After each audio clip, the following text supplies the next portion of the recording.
कल्पना कीजिए एक ऐसा योद्धा जिसके पास दो या चार नहीं बल्कि हजार भुजाएं हों। हर एक भुजा में एक अस्त्र, एक शस्त्र और एक ही समय में पूरी सेना को धूल चटा देने की शक्ति। ये कोई काल्पनिक कथा नहीं है, बल्कि ये प्राचीन सत्य है बॉस। ये कहानी है बनासुर की, जो शिव जी का अनन्य भक्त था, लेकिन अपने अहंकार के कारण उसका सामना स्वयं श्री कृष्ण से हुआ। तो आइए इस गाथा की ओर लेके चलता हूँ। बनासुर का जन्म दैत्य कुल में हुआ था। उसके पिता थे महाबली, वही असुरराज जो अपनी दानवीरता के लिए प्रसिद्ध थे और जिनके कारण भगवान विष्णु ने वामन अवतार धारण किया था।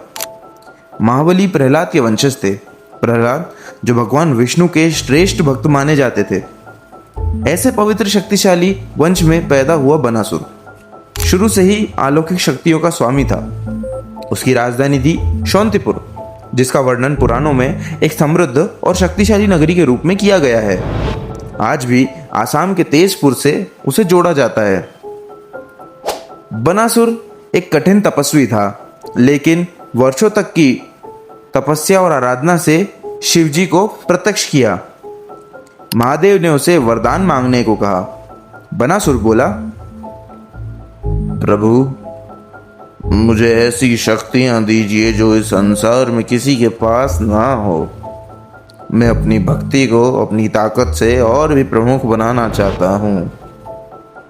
शिवजी प्रसन्न हुए और बोले, तुझे 1000 भुजाएं देता हूं, इनसे तू मेरी सेवा कर, और जब मैं तांडव करूंगा तू अपना 1000 हाथों से मृदंग बजाना।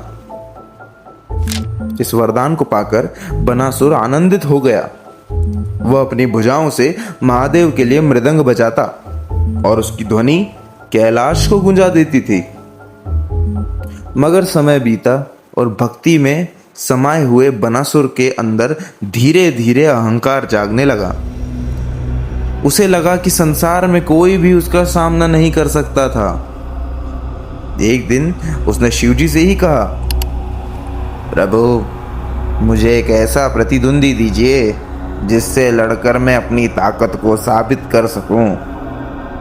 शिवजी मुस्कुराए और शांत स्वर में बोले, बनासुर तेरा सामना अवश्य होगा। एक दिन आएगा जब तेरा अहंकार तुझे तेरी सीमा याद दिलाएगा और तेरा शत्रु तुझे युद्ध में हराएगा। बनासुर की एक बेटी थी, उषा। सुंदरता और कोमलता का रूप, लेकिन साथ ही साहसी भी। एक रात स्वप्न में एक राजकुमार देखा और उसे प्रेम कर बैठी। अपनी सखी चित्रलेखा, जो दिव्य शक्तियों की ज्ञाता थी, के सामने उसने अपना रहस्य खोला।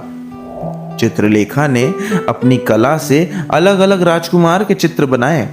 जब उषा की नजर एक चित्र पर पड़ी तो वो शर्मा गई। वो था अनिरुद्ध, श्री कृष्ण का पोता, प्रद्युमन का पुत्र। चित्रलेखा ने अपने योग बल से अनिरुद्ध को द्वारका से उठाकर उषा के महल में ला दिया। दोनों एक दूसरे में खो गए, लेकिन यह प्रेम छुप ना सका। जब बनासुर को पता चला तो उसका क्रोध प्रलय के समान भड़क उठा।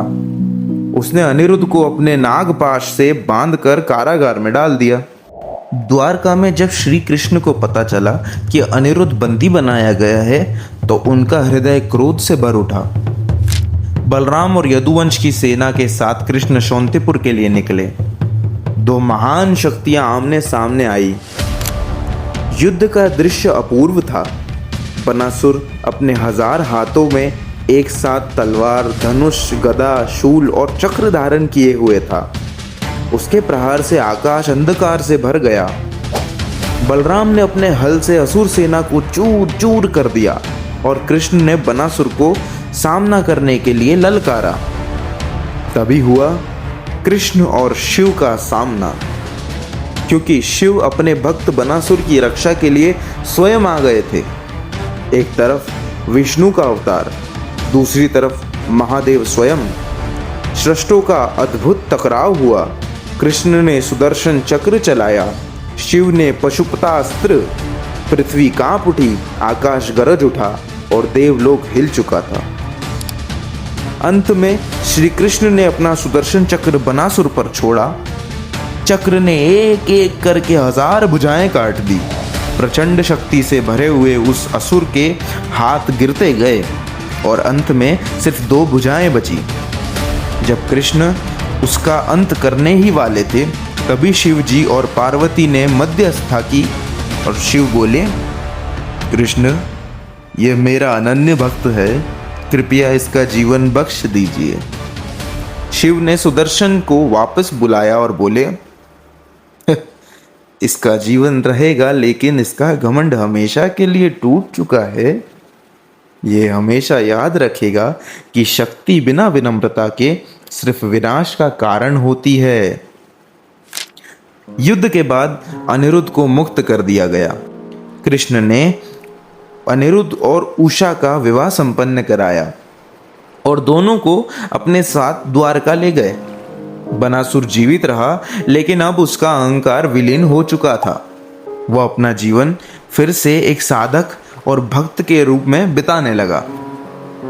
बनासुर के पास थी असुर वंश की शक्ति, शिवजी का वरदान और 1000 भुजाएं, लेकिन उसके पतन का कारण था एक ही भूल, अहंकार। इस कथा का सार यही है कि शक्ति और भक्ति तभी कल्याणकारी होती है जब उनके साथ विनम्रता हो, और अगर अहंकार आ जाए तो 1000 हाथ भी किसी को नहीं बचा सकते।